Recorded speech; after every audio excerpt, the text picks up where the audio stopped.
You are listening to the Pencil and Paper Podcast Network. I'm Katrina, and I love anime.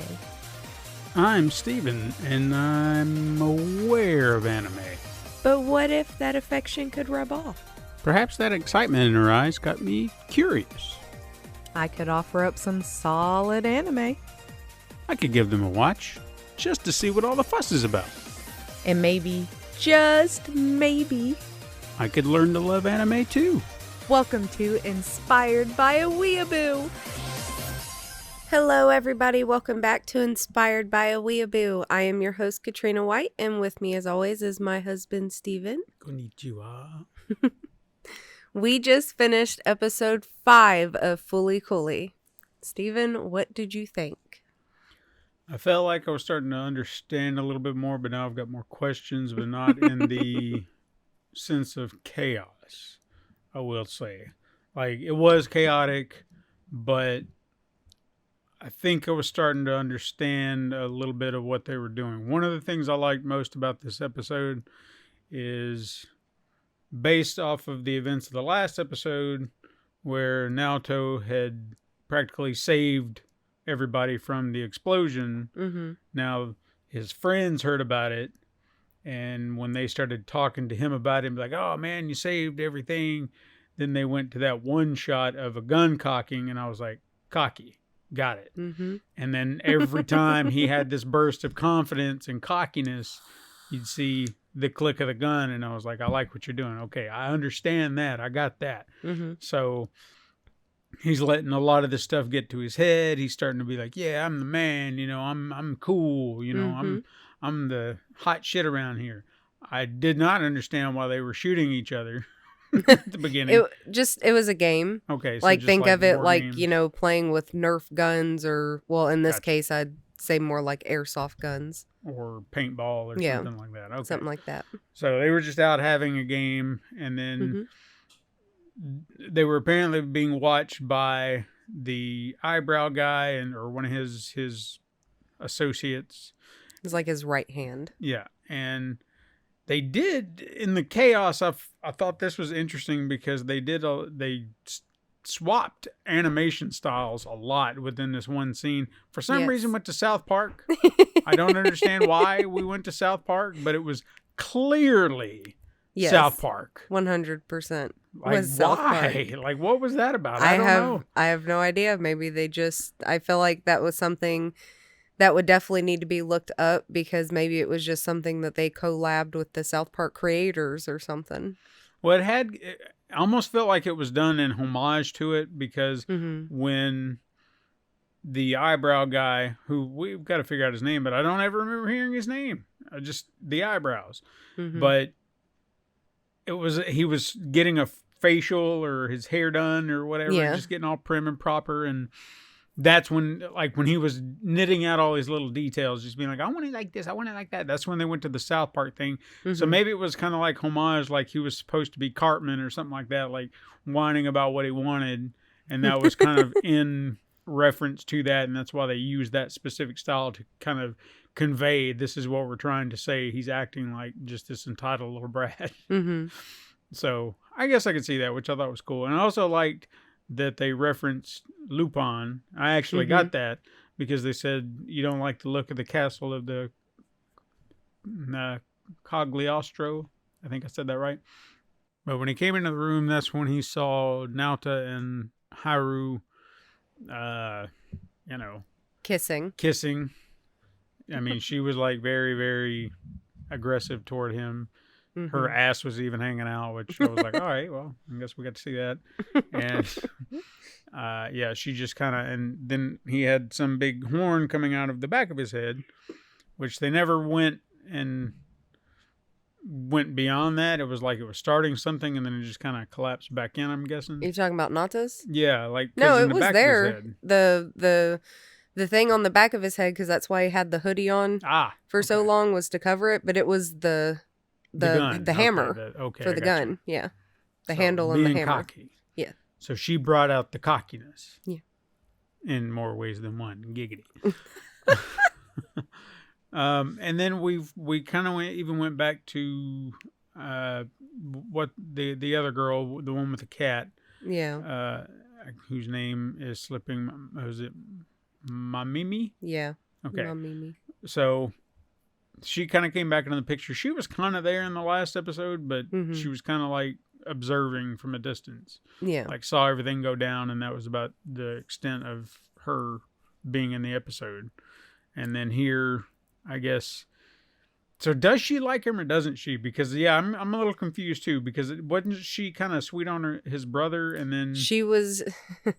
You said she was as his far brother's... as we know, she was his brother's girlfriend. Okay. Because I mean, it kind of seemed sometimes that it seemed to be in her head, but there is a conversation with Nato, and I can't remember who else it was, but. Basically says that the grandfather never supported his brother and Mamimi's relationship. Gotcha.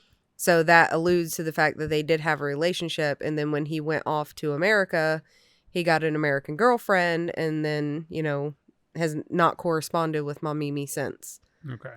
But I think her love for Nato is that she projects that love and that neediness for his brother onto him. Because he's the closest thing she has to his brother now that his brother's gone. So when he got all cocky and started kind of wanting her, it's almost like it went in the opposite direction.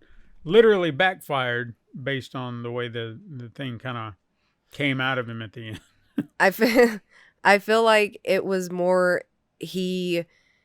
because he makes the comment that since Haru came along, they haven't got a chance to be together. And I think he realized that, Mamimi was sad that they weren't hanging out and was getting jealous. And he took that as, she loves him and wants to be with him.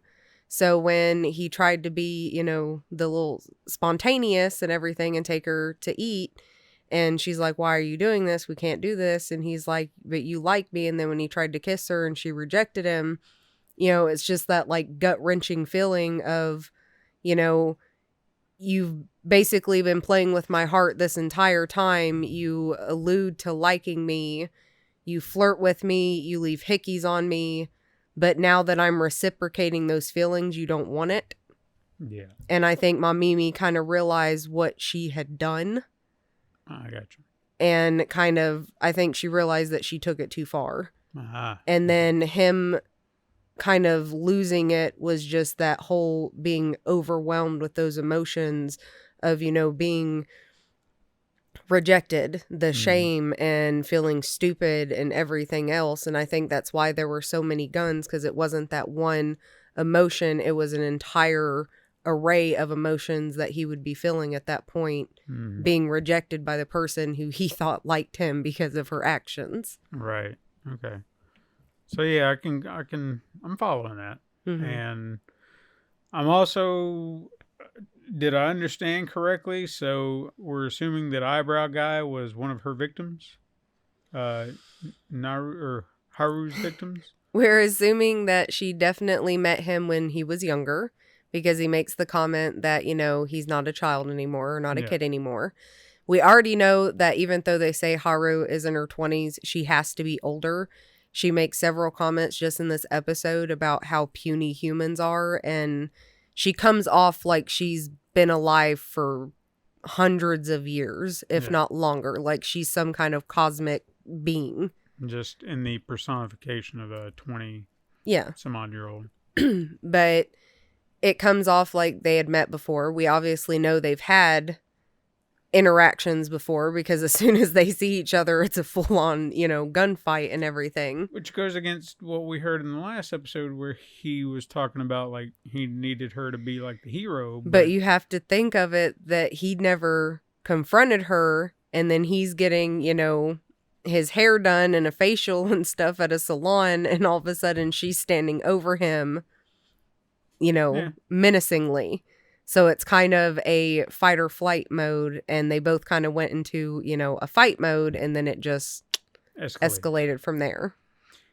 All right, so I do have another question, too, based on something this episode was doing, and then even kind of correlating back to the last episode. Mm-hmm. Is there some significance to the guitars? Because I didn't seem to realize how prominent they were until now. I know she's always had one, but then the one comes out of the robot to finish off. Well, we've seen she has one. She pulled one from Nato's head when the satellite was coming. The one that came out of the robot, and then the one that came out of Eyebrows. Yeah. So, why? Do they explain it? I honestly don't know, and I don't think that they ever do explain it. I imagine that maybe it's something that they will explain further into the show, because like they said at the very end, that he was the, what the heck did they call him? The King of Thieves or King of Pirates or something like that. So just given Haru's reaction and little things that you kind of pick up on, like her bracelet and stuff, and being able to, sense the things that are going on. Like, this is somebody she knows. This is somebody she's been basically waiting for. This is her goal.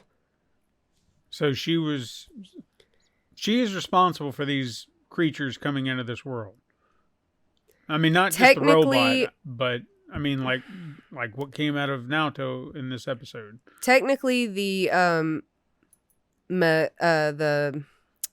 oh my gosh, the Mechanica place, the factory, is technically the ones that are responsible with it. They're trying to pull them in so they can activate the factory. Mm. But she obviously knows about them, and it's something that I don't think gets explained as to why she's able to bring them out. But I always kind of looked at it in a way of basically it's a void, or like a, what'd you call it? Like Superman. Fortress of Solitude. No. Kryptonite. No.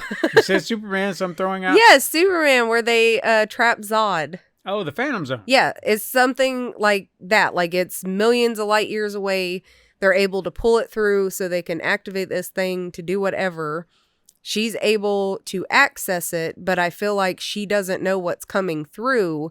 And that's why she keeps trying and trying and trying to get more out of Nato, because she's been looking for this particular one. The one that and it turns destroyed? out that it was him the entire time. No, the robot. Yes. Well, I don't know. I can't remember if it's technically, or if it's ever explained, if it's the robot or if it's Nato himself. Well, she seemed or the pretty combined smitten over the robot at the end. Yes, but while she was stepping on his face. Nato's. That's true. So, yeah. And another thing, too, I noticed with this episode, and I guess I hadn't quite put it together, and I don't know why it took me 5 episodes to do it, but why do all the beings look like hands? They all kind of have this hand design, like their hands. Mm-hmm. Is that something sexual? Is that what that's trying to be? I don't know. I mean, I always assumed that maybe it was something that basically, created like a Zoid. Zoid? Zoid? Yeah. What is that what they're called? Zords. Zords? You mean from Power Rangers? Yes. Yeah, Zord. A Zord. Something that created like that, or a Gundam, a big ass robot. Okay. But like you said, it always seems to be hands. Yeah, so. Like he didn't look like a hand at first, but then kind of as they were beating the shit out of him, he formed into a hand, and then was a stone hand at the end with a hole right through it. Yep. Bizarre. Like Jesus. Yeah. I don't get it. So, but yeah, I mean, like this episode felt like I was starting to grasp some of the concepts a little bit more.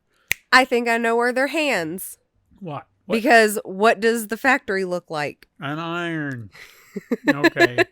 So the hands that move the iron. There you go. Or something. I don't know. That was just the best I could come up with. Okay, well, I mean, for what it is, I feel like I'm starting to by the end, I'm starting to push through. I'm starting to get it a little bit. But, I mean, like I said, I had more questions, but I didn't feel like they were questions that were unanswerable or were just so far out. Like I just was not paying attention. They were more like, okay, well, you've now posed some interesting little details that I want answers to, and I better get them in the next episode because that's the last one of this season, so I better get answers. Last episode. All right, well, I guess we'll hop into the next episode, and all of you can listen next week. Remember, follow Inspired by Weeaboo on your favorite podcasting platform. Tell all your friends to go find it on the podcasting platform of their choice, and if it makes it easier, go to pencilpaperproductions.com/inspiredweeaboo to follow everything. Goodbye, my little weebs. Until next time.